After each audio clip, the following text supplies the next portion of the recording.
prophet Yirmeyahu, Jeremiah, chapter 9.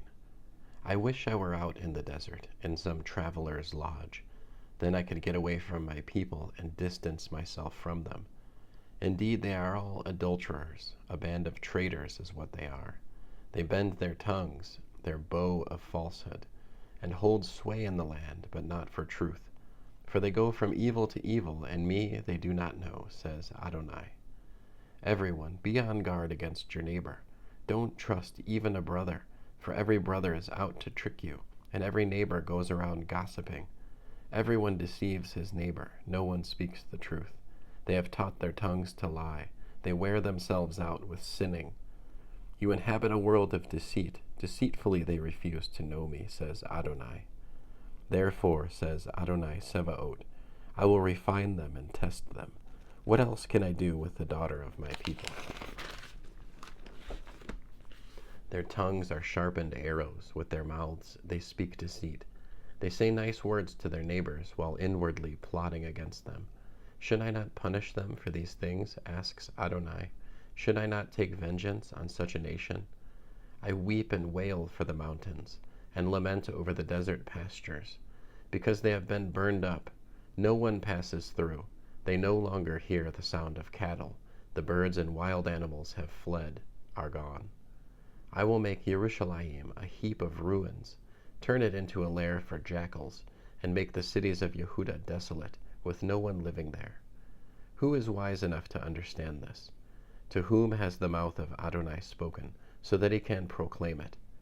Why has the land perished and been laid waste like a desert, so that no one passes through? Adonai answers, because they abandoned my Torah, which I set before them, and neither listened to what I said, nor lived accordingly, but have lived by their own heart's stubbornness, and by the Baalim, as their ancestors taught them. Therefore, says Adonai Sevaot, the God of Israel, I will feed this people bitter wormwood, and give them poisonous water to drink. I will scatter them among nations that neither they nor their ancestors have known. I will send the sword after them until I have wiped them out. Thus says Adonai Sevaot, mark this, then summon the mourning women, so that they will come. Send for those who are best at mourning, so that they will come. Have them hurry and wail for us, so our eyes will be wet from crying, and our eyelids gush with tears. For the sound of wailing is heard from Zion. We are utterly ruined, we are completely ashamed, because we have left the land, and our homes have been torn down. You women, hear the word of Adonai. Let your ears receive the words from his mouth. Teach your daughters how to wail. Have each teach her friend how to lament. Death has come up through our windows. It has entered our palaces. It has cut down children in the streets and young people in the public places. Say, here is what Adonai says. The corpses of people are scattered like dung in an open field, like sheaves left behind by the reaper, with no one to gather them.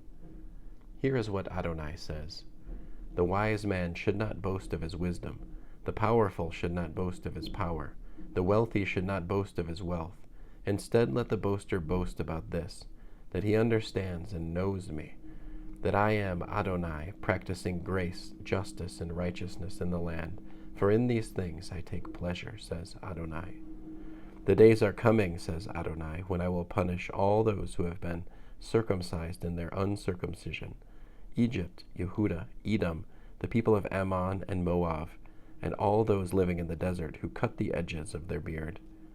For although all the Gentiles are uncircumcised, all the house of Israel have uncircumcised hearts. End of Jeremiah chapter 9.